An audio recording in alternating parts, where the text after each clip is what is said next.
कधी बाहेर आलं? अनेक झाले, याच्याआधी आले, याच्याआधी सुद्धा चालेल. इथं माझ्या खर्चापेक्षा कधी खर्च करायचं नाही. बाकी सगळ्यांचं माझ्या घरचे बहुतेक सगळे लोक येतात. विरोधकांना देखील 500 रुपये देऊन आणलं जातं अशा पद्धतीचा पण आरोप होतोय. महिलांना 500 रुपये देऊन आणलं जातं या ठिकाणी बारामती समोरच्यांच्या म्हणजे आपल्याकडूनच अशा पद्धतीचा 500 रुपये महिलांना देऊन आणलं जातं हो असा आरोप केला जातोय.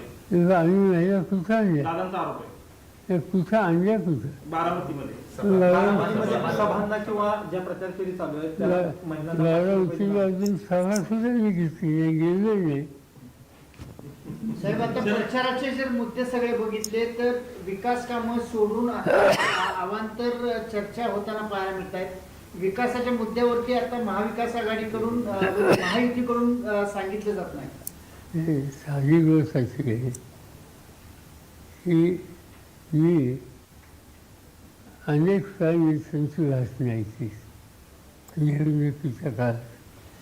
आधी माझ्या कॉलेजमध्ये शिकत असताना जवाहरलाल नेहरूंचं निवडणुकीचं भाषण फिरत नाही आणि त्यानंतर जेवढे प्राईम मिनिस्टर झाले आणि निवडणुकीत सहभागी झाले त्यांची भाषणं मी ऐकली. जनरली प्राईम मिनिस्टरचं भाषण याचा अर्थ उद्याचा दिवस राज्य याचा चेहरा कसा विकू इच्छितो, आमची धोरणं काय जातील, आमचं कार्यक्रम काय असेल हे मांडत असेल.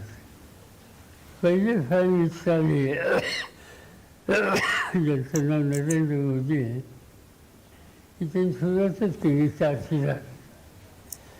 400 जागा कशासाठी? गव्हर्नमेंट चालवायला 400 जागाची गरज नाही. 300 जागा असेल ते फार चालते.